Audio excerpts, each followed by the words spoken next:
Hey there, it's Nick. And it's Leah. Real quick thing before we get going. Please subscribe to our show and follow it. In whatever platform you're listening to us on. Yes, whatever app you're using right now, there's probably a plus button or a little bell or it says subscribe. Well, tap that, please. Just a quick little, and it makes such a big difference for us. We would really appreciate it. We really would. So please do that, and thank you. Thank you. And now, let's start the show. Yay!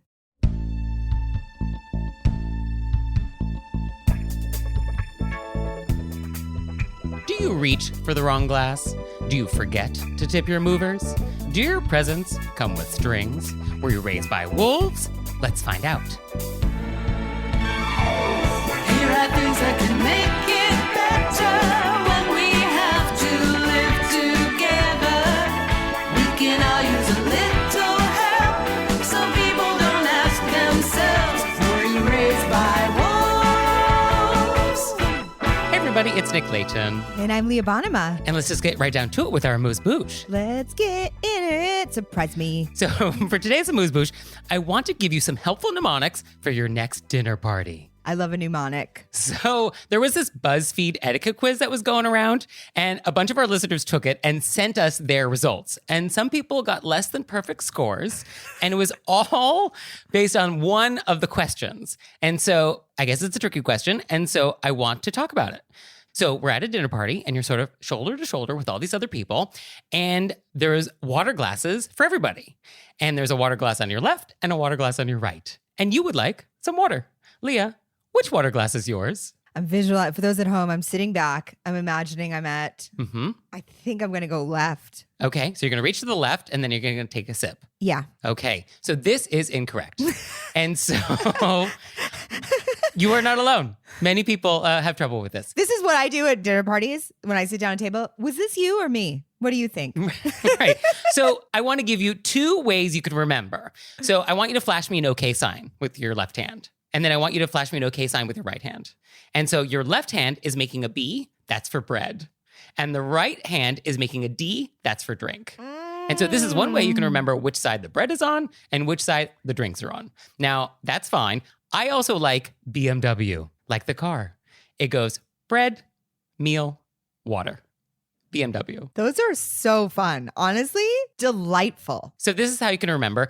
And it is sort of arbitrary. I was actually trying to find some historical reason why the water and wine goes on the right and why like the bread is on the left. And I could not actually find any definitive answer on this. I think the best I could come up with is that historically, we were more likely to be drinking wine at our meals than like having a Parker House roll. So the idea that you would have all your liquor closer to the right side, your right hand, the dominant hand for most people, I guess that's probably why we do that. So BMW, flash the okay sign. Either way, bread, meal, water. Love it. So as long as we're on the subject, let's just talk about cutlery. You go from the outside in. And I think most people do know that when you're presented with, all these forks and spoons and knives, you just select the one that's furthest from the plate first. That's going to be the one you want to use if the table was set correctly, which is not always the case, but that's an issue for your host. That's not for you. And wine glasses. This is actually a little trickier. So next to your water glass, above your knife, there's going to be wine glasses maybe, and there might be multiple wine glasses if they've set them all out for the meal. And so then the question is like, which wine glass do you use first? And there's actually two ways this is done. Some people do go inside out, and other people go outside in. And which one it is kind of depends on where you are and what they're doing.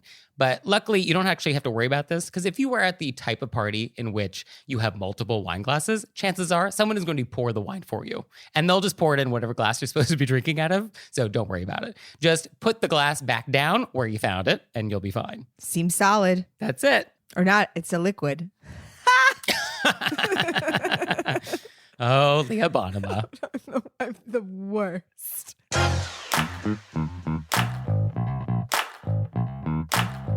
And we're back, and now it's time to go deep. And far and deep. And so for today's deep dive, I want to talk about moving etiquette. So you're in the process of moving cross country. Yes, what a timely deep dive. So you probably have some thoughts about moving etiquette. Woo!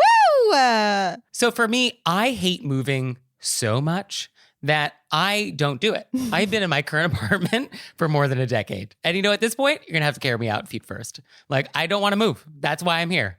New York City, terrible place to live, but it's just sort of like the idea of moving is even worse. So you know what? I'm in it for the long haul. I moved I was trying to remember all the moves yesterday. When I first got here in the first 3 years, I moved here 9 times. Whoa. And then now we've been in the same apartment 13 years. Yeah, time flies. And it is incredible how much stuff can fit into a small 1-bedroom. Yeah, I was actually remarking, like Leah's been sort of selling things on Instagram and like to friends. And the amount of stuff that just keeps coming out of the woodwork is just like, where has all this been? Like, where are you storing this? Well, I haven't been selling it. My boyfriend has. I've been completely off social media because I'm overwhelmed. So this is a great segue to how to get rid of stuff and pawning it off on friends and pretending it's gifts. Oh, I didn't pretend anything was a gift. I definitely set aside a few items that were like really nice items that for friends that I thought might like. And I took pictures and I said, is this an item you might enjoy? I think that's the nice way to do it. Yes. I mean, we've definitely gotten a lot of letters from people who received garbage from people where they pretended it was a gift. And it was just, oh, I'm just cleaning out my attic. Yeah, no, I was very clear. I'm moving. This is like something I think, you know your friends. Would you want this? And then also I have some furniture that didn't make the move. That's nice furniture that I'm going to say, if you can come pick it up, it's yours. You're welcome to it. But I'm not trying to give it to people. Otherwise, I'll just walk it over to Goodwill. I'm not pretending it's a gift. Hey, do you want this glass table? It's a gift. Right. Would you like this used air conditioner? I mean, stuff. Isn't it a burden? I mean, it's such a burden. I went to the shredder so many times this week that the woman who works there, I love her. We've been having a great time. They also have an amazing playlist at this Kinko's. I was like, I'm going to give you a discount because this is, I didn't know that you didn't have to, I'm going to admit this to our listeners. I didn't know that you didn't have to save your taxes forever. So I've have all my taxes from every year, but you don't. Wow. Okay. So you're going back into the Great Depression era. I've been filing taxes since I was like 12 years old. So all that got shredded. I mean, how liberating. So let's talk about actually the move itself. So I think there is an impulse, depending on how old you are, to ask friends to help you and be like, oh, come over. I'll buy pizza and beer. So help me move. I definitely think that's true because I've definitely helped a lot of people move. And also I've had friends. This is the first move I've ever used movers. And I've definitely had friends help me. Yes. I mean, I think the older you get, the more likely you are to just hire people to do this. Well, also I can't physically carry my things across country at this point. I've amassed way more things. I think before I had a box, Oh, that's true. I guess when you're younger, you have just fewer things. I didn't own furniture. Right. And I think one tricky thing is if you're asked to help someone move, how do you politely decline? Because I've been asked and I would rather not. I don't know if I've declined. Well, you wouldn't. No. You're incapable of declining. But also nobody asks me anymore. Everybody's like, Leah's got a bad back. Yeah, she looks infirm. I don't. I look very rugged. And that's why I've often moved people. But I think you can just say I'm not available. Yeah, I think being busy is good. I have had someone be annoyed with me when I was unavailable to help them move. And they're like, well, I would have helped you. And it's sort of like, no, we're not going to have that conversation. It's like, yes, you might have helped me, but I was never going to ask you because I'm not going to do that to you. Like, I'm polite enough to not ask you. So that's how I think about that. It always is a weird thing. I've definitely had people help me move and I've helped those same people move. I think you have to know, is this a friendship where this person will help you? Is this a help you move friendship? And the other person I helped move, it was very straightforward. She was on the first floor. She just needed a few people to get her out on one in a very short period of time. And she didn't overburden her friends. That's true. I guess a one and done, can you just help get these boxes from this level, no stairs, into the back of a van? It'll probably take 45 minutes.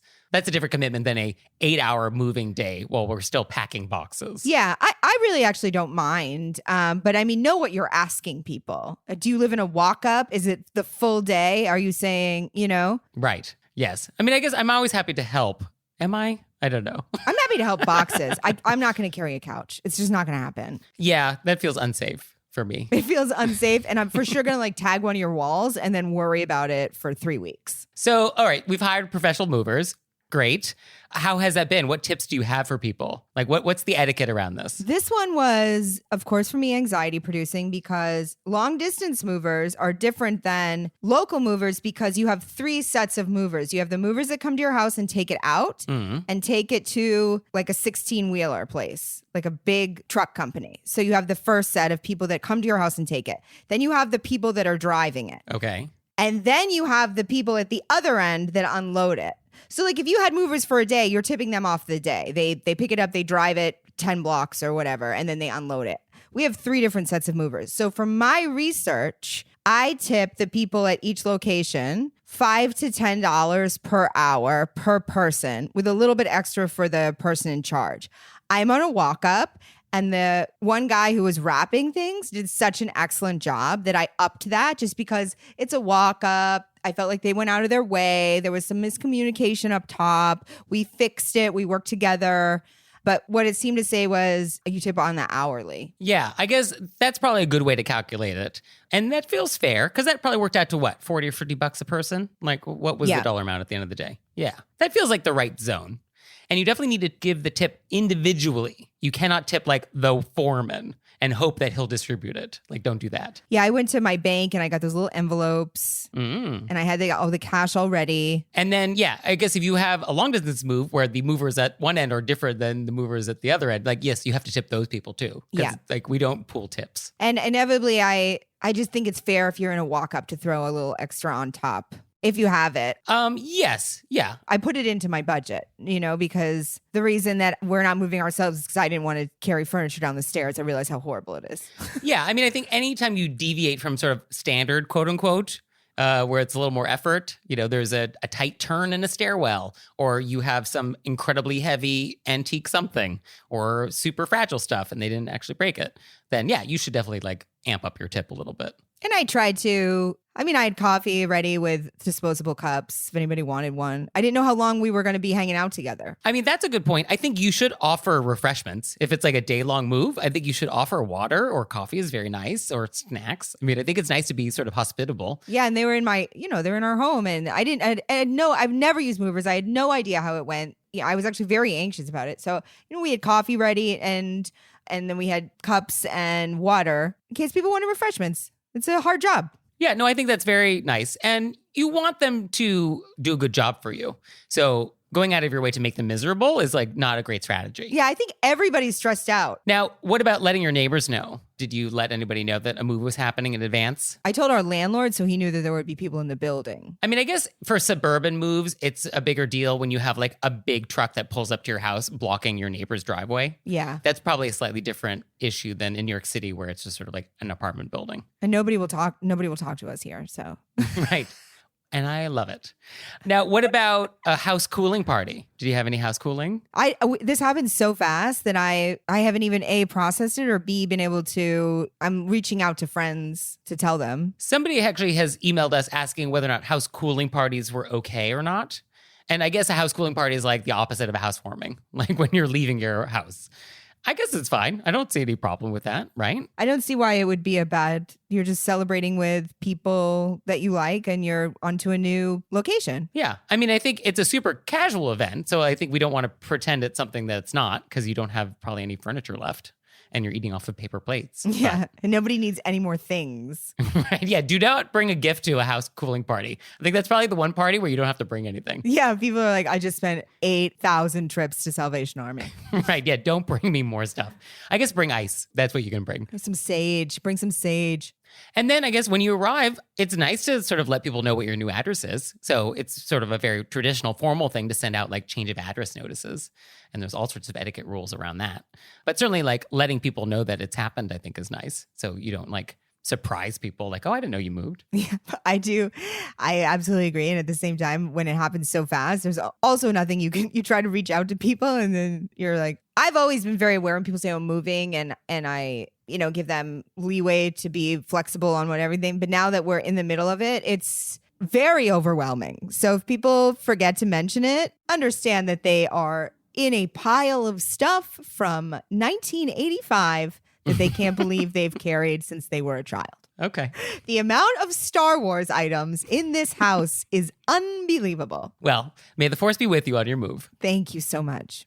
And now it's time for Intermezzo. Intermezzo. So this episode is brought to you by HelloFresh. And with HelloFresh, you get farm fresh, pre-proportioned ingredients and seasonal recipes delivered right to your doorstep. And by the way, HelloFresh now owns every plate. So we love both. So you can skip the trips to the grocery store and count on HelloFresh to make home cooking easy, fun, and affordable. That's why HelloFresh is America's #1 meal kit. What I love about HelloFresh is that they have multiple meal plan choices. I love meal plan choices. I went with Fit and Wholesome because I'm wholesome. So our boxes are arriving soon, and we're going to report back. We're going to let you know how it went. We're very excited. And for you out there, go to HelloFresh.com/RBWFree and use code RBWFree for free breakfast for life. One breakfast item per box while subscription is active. That's free breakfast for life at HelloFresh.com/RBWFree with code RBWFree. And now it's time for Intermezzo. Intermezzo. So did you know you can help support our show on Patreon? We have a Patreon. We do. And there's tons of fun stuff there. There's videos, there's audio clips, all sorts of stuff. I was just thinking about how many videos there must be up there by now. Oh, there's a lot. There's a lot of bonus content that you have never seen if you do not join us on Patreon. So go to our website, select monthly membership, and see if that's something you'd like to do. We'd so appreciate it. We really would. So please check it out, and thank you. Thank you. And we're back, and now it's time to take some questions from you all in the wilderness. Ow! So our first question, Wrap your head around it. Get it? Get it? Get it? Okay. Because it involves a scarf. Wrap. So just stick with me. This story takes you on a journey, couple twists and turns. Quote, my oldest friend of 20 years requested I knit a scarf for him, which I did. A few days later, we chatted on the phone, and he told me that he loved the scarf, and his girlfriend also loved the scarf, and now they're sharing it. My jaw dropped when I heard this for multiple reasons, all of which he's aware of. Reason number 1, I am very selective about who I knit items for. I do not sell my items. This is a hobby I share with those I love, not a business endeavor. I do not use cheap materials, so the items made are high quality. Number 4, his girlfriend is a garbage person. She constantly lies to him, and he complains to me about it regularly. And finally, number 5, if and when they break up, I would not be surprised if the girlfriend claimed the scarf as her own. And this is something I want to avoid. He has alluded that they are probably calling it quits soon. My friend then says in this phone call that his girlfriend would like a scarf of her own and even offered to pay for it. I do not know the girlfriend. I've never met her, spoken to her, or even seen a photo of this woman. I sidestepped his request by saying that this is a seasonal hobby for me, and I still have a personal project I want to finish. But the next day, I felt bad for lying, so I sent a text message basically saying, quote, I lied. I only knit items for good friends and family. When I knit something, my love, time, and effort goes into making it, so I'm sure you can understand why I don't make things for people I don't know, even if they pay. For this reason, I will have to humbly refuse to make anything for your girlfriend and stress that the scarf is made for you, not something to share. I can't keep you from sharing, but I can at least make my feelings known. I sent the text yesterday and have yet to receive a response. Have I ever stepped my boundaries? I realize that what happens to a gift after it's given is not my business. However, in this situation, I could not help but speak up. I felt like a piece of me was being given away to a dumpster fire of a human being who does not deserve to wear a beautiful hand-knit item. Your thoughts and guidance are greatly appreciated. I'd like to start by saying this letter writer uses two of my favorite terms, which is garbage person and dumpster fire of a human. Mm-hmm. I love those descriptions. I've used them often in my day-to-day. Sure. And so I just want to do a shout out that I appreciate the language choice. My first question is, why do we have so much venom for this person that we've never met? I'm all for not liking people. That's fine. But at least meet them first. I think it has to do with the way they treat this person's friend. Okay. That or our letter writer, and here's a venture that maybe we shouldn't cover on this podcast that our letter writer and the person she knitted the scarf for have more of a past than is being shared with us. And they're very protective of this person. Oh, okay. Yeah, no, that's fair. I mean, definitely the fact that we cannot possibly allow this woman to touch the scarf definitely suggests that there's more to this story. Feels like there's more to this story. Also, I do get that feeling sometimes when somebody asks you to do something for them and it is actually very time consuming, and then they behave in a way that makes you feel like it was trivialized. Sure. I mean, I feel like we're celebrating the scarf and we love it so much and we want actually more scarf from you. So I don't think we're trivializing our letter writer's time. No, I feel like that's maybe how she felt it was. Like this person asked for it for them in particular, and they made it for them in particular, and now they're just spreading it around. Oh, I see. Okay. Yeah. I mean, I see why our letter writer is annoyed. So what do we do about this? I do think that if a gift is given to you, maybe you don't flaunt that you're giving it to somebody else. Yes. I guess that was a mistake there, that we should not have indicated that we have been so liberal with the use of the gift, I guess. But I also do think that when you give a gift, it's then out of your hands. Yes, literally and figuratively. Yeah, you don't want to give a gift and have strings attached because like that sort of becomes less of a gift. I also want you to know that I appreciate your use of language with strings because it is a scarf. Yeah, I think we can't give gifts and have strings attached and expect it's a true gift. Right? I think we could silently hate that person, but I don't know if we address it. We could just say, I don't want to make a scarf for somebody. I just do it for close friends. It's time consuming. Yeah. No, the correct response here would have just been like, oh my goodness, thank you so much. I'm so glad that everyone loves my knit skill. Unfortunately, I just don't have time, but thank you. Like, leave it there. The detail about why I don't want to do it, it feels like it might have been intentional. That we want to make it clear that the reason why I don't want to knit is because I hate your girlfriend's guts. Yeah. Which honestly makes me giggle a little bit. It really, it tickles me. Yeah, I think that was sort of intended in her response. Because the idea that we, quote, humbly refuse, that's a pretty aggressive phrase. Oh, I think our letter writer has made their feelings very clear. Right. Also, I can't keep you from sharing, but I'm gonna let my feelings known. I actually really enjoy this. I would love to meet our letter writer. I can't keep you from doing something, but you're disappointing me. I can't stop you, but I'm gonna let you know you're horrid and wrong. But do you? Yeah. So I guess at this point, the damage has been done and the text was sent. And I think we would just want to apologize to our friend. If you feel like you've overstepped, if you're writing us about it, if you think you've done something wrong, maybe you have. So apologize for it. I don't think that our letter writer wants to apologize. I think our letter writer wants us to say, this girlfriend is horrible. She shouldn't wear your beautiful scarf. So I'm not for an insincere apology, but I think you can understand why your friend was like, maybe that was too far. And maybe going forward, don't make a scarf for somebody where if they share it, you're going to be upset. Well, but then does that mean you can't give any gifts to your friend because you are worried that it's going to be shared? Well, you just got to give a gift I'm sure she spent days on this.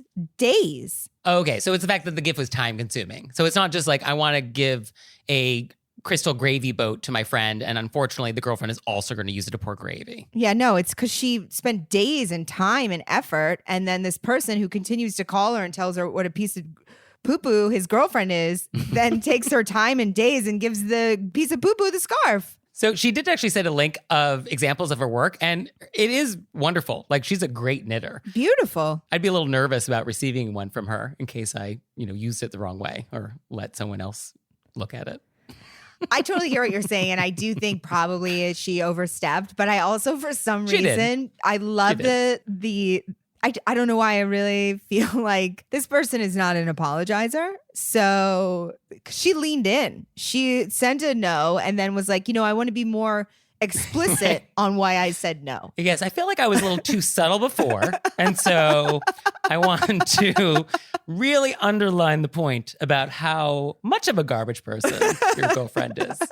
And that the fact that she even looks at that scarf makes me disgusted. There's just something about the commitment that makes me, Yeah. hats off. Go big or go home. I Yeah. also think this is to note, this happens a lot in friendships where one person turns to a friend and craps on their significant other constantly. Mm-hmm. And then the friend is not allowed to have negative feelings about the significant other because inevitably they go back to them or you meet them and you're supposed to be nice. Yeah. Just know that if you're constantly dumping on your significant other to a friend, that friend is at a certain point going to take on your negative feelings to them about them. Oh, that's true. Yeah.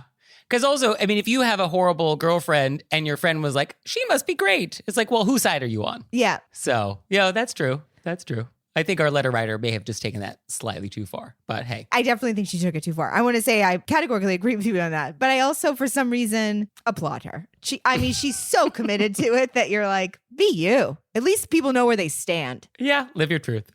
Our next question is, quote, growing up, my family considered it to be improper for couples to sit side by side at a restaurant booth because they can't look at one another while speaking. I was told that when two people are eating together, they should always sit across from each other. My boyfriend, on the other hand, thinks it's totally fine to sit side by side and even thinks it's cute. Thoughts? I hadn't actually seen people sit on the same side until I was an adult. I've always seen across. And then it happened to me once and I was like, ooh, I never even realized we could do this. So fun. What do you mean it happened to you? It's just like you were surprised? Somebody came, I was like on a date and someone came and sat next to me. And I was like, oh, I didn't even know this was out there. This can be done. I don't think it's rude. So I was actually looking to see if any of the etiquette greats had weighed in on this, and I couldn't find anything from Judy or Emily or Amy, any of them who like weighed in on this question. So if they have, I missed it. It feels like it's fine. It's not inherently wrong, right? It feels totally fine. I think why people are bothered is that if you're playing footsie the whole time, or you're doing like a Lady and the Tramp spaghetti thing, then like that can be potentially distracting to other diners. But technically you could do that across the table as well. That is also true, yes. I do know that waiters hate the side-by-side because couples who do it tend to eat more slowly and it's harder to turn the table, I'm told. Very interesting. So I don't know if that's true, if we've done any statistical analysis on that. We like to bring up as many considerations as possible. But I mean, you're on a date, you're at a diner, you're getting some burgers, some fries, and a shake. You sit on the same side. Maybe there's a little jukebox. That seems kind of cute. Wow, 1957. Oh, classic. So our next question is, quote, is it rude to ask someone if they've had Botox? Yes, Yeah, sure is. absolutely. Yeah. So I actually Googled this. I was like, I'm assuming the answer is yes for everybody. And there's a number of plastic surgery websites that have whole pages on their website devoted to the question, what to do when people ask you if you've had Botox. Really? Yeah. So I guess this is a thing that comes up quite a bit where people are just like, have you had Botox? And so they say you have two choices. You can either deny it and just say, oh, I'll take it as a compliment. Or you can fess up and say, I'm glad you noticed. That's like the consensus. Interesting. So you can take one of these paths, sure. I was thinking about this question and I thought an interesting thing was sometimes people want to try something and they want to ask their friends if they've done it to get what's it like or... Oh, market research. Yeah. So I had a facial for the first, like a big facial for the first time. And I asked my girlfriends, I wasn't like, hey, your skin looks different than it used to. But I was like, has anybody, I want to try this. Has anybody done it? So Okay. if you're asking because you want to try something, that's a different kind of an ask. That does feel more different. Yes. Like, oh, I'm interested in trying Botox. Have you done it? What was your experience? I have questions for you. Yeah. Okay. Rather than like, you look surprisingly more well-rested today. You look significantly younger than I remember. Did you change your face? And I think the reason why it's rude, I was trying to like figure out like, obviously it's rude. I guess it's just because it's a comment on someone's physical appearance. Is that what it is? Is that why it's a violation? Well, it's also if somebody doesn't volunteer information, it seems weird to ask. Yeah, it feels personal. And also, if you suspect, they probably have, right? Or, I mean, actually, a myriad of things could have happened. That's true. Although, you know what's actually more rude than asking if someone has had Botox? Telling someone that they should, which is a true thing that has happened to me. No. Yes. Is that not shocking? I'm Shocking. shocked. I'm Shocking. shocked. Yeah, no, I had a friend who was like, oh yeah, you should totally consider getting Botox here and here. And they like pointed to all the spots on my face that could benefit from Botox. And I was like, thank you so much for the constructive feedback. I don't believe it. You have glow. You glow. Right? I Yeah. mean, what is the point of staying out of the sun for the last 60 years if not to have dewy, collagen-enriched skin that I do? But yeah, to tell me that I should consider Botox, I mean, come on. So do you have questions for us about anything? Let us know. Let us know. You can let us know through our website, we'reyourraisedbywolves.com, or you can leave us a voicemail or send us a text message, 267-CALL-RBW. And now it's time for Intermezzo. Intermezzo. Did you know we have merchandise? No. Leah, you didn't? Well, it's true. There's mugs, there's tote bags, there's t-shirts, there's pillows, there's stationery, custom stationery, boxes of stationery, all sorts of great stuff. So go to our website and check it out. And we're always adding to the pillow collection. Yes, anytime something comes up on our show, which is like, put that on a pillow, we do. So check it out.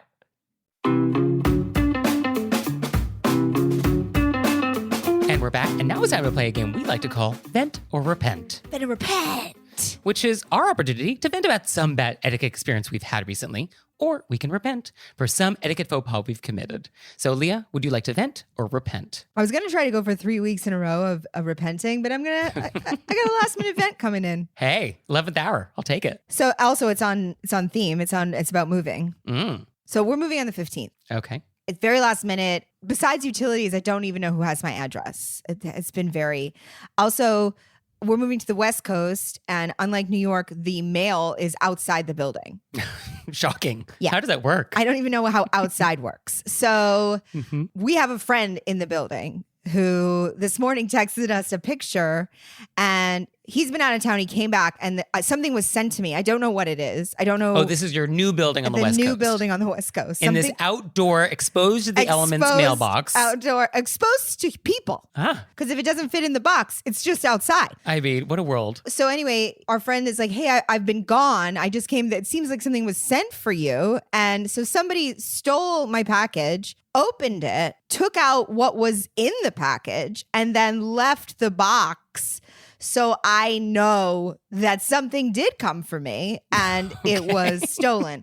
So I also can't tell what it is because the part of the box where it's the from has been torn off. Oh, handy. Okay. So I also don't even know who has my address yet because this has all happened so fast. So in many ways, it's almost like a thank you to the robber because now I know that things can't be sent if I'm not home that day. Obviously now we're in a situation where it's signed for delivery or I get a postal box or it's like an Amazon Dropbox.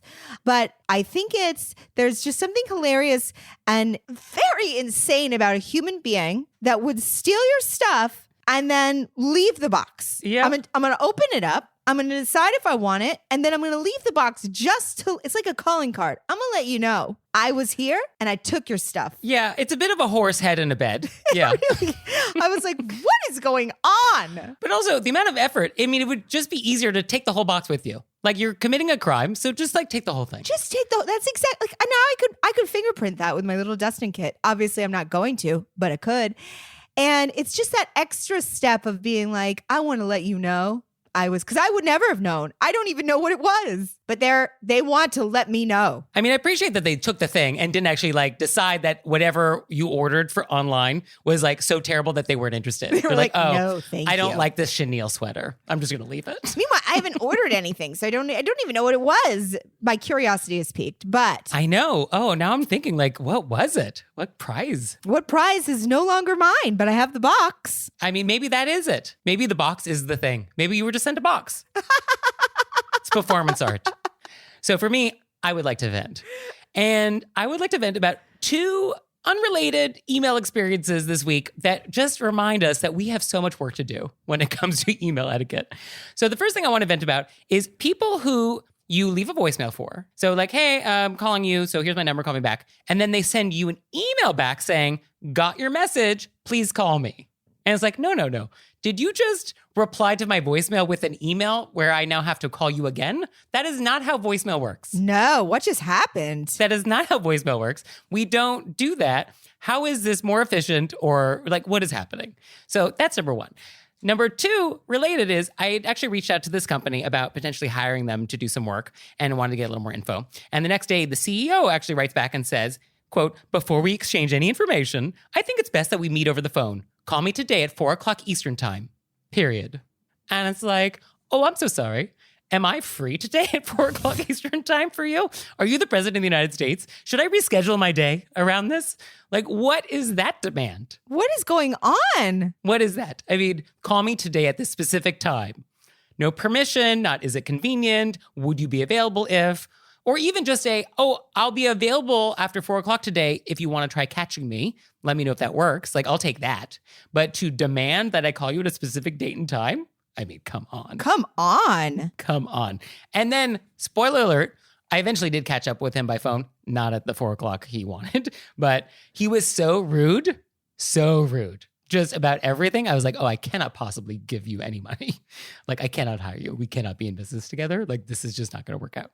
So I politely said, thank you so much for your time. And that was it. Why would a person behave that way? It's obscene. Well, I mean, why would a person behave obscenely? I know, but even if you were just a rude person who was demanding, it's in his better interest. Why would he not want someone to hire him? It's crazy. Short-sighted. But, a lot of bad etiquette is short-sighted. A lot of people who do bad etiquette things do not think about the long-term consequences of their actions and how it affects them and their relationships. So it's a lesson. It's a lesson for everybody. Just be polite. Exactly.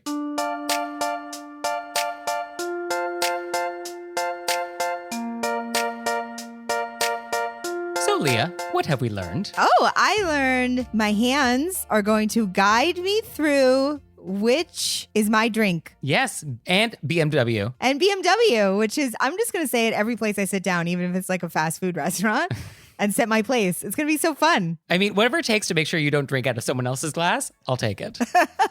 And I learned that if I'm going to send you a box of Harry and David pears, it's going to have to come attached to somebody with handcuffs. And you're going to have to sign for it in person. It's a whole new world. Well, thank you, Leah. Thank you, Nick. Looking forward to the pears. Oh, my pleasure. And thanks to you out there for listening. If I had your address, I'd send a handwritten note on my custom stationery. He would. So for your homework this week, I want you to send us your questions. I want you to try and stump us. I want your most insane etiquette stories. I just want to hear from you. So please send those in, and we'll see you next time. Bye. Bye.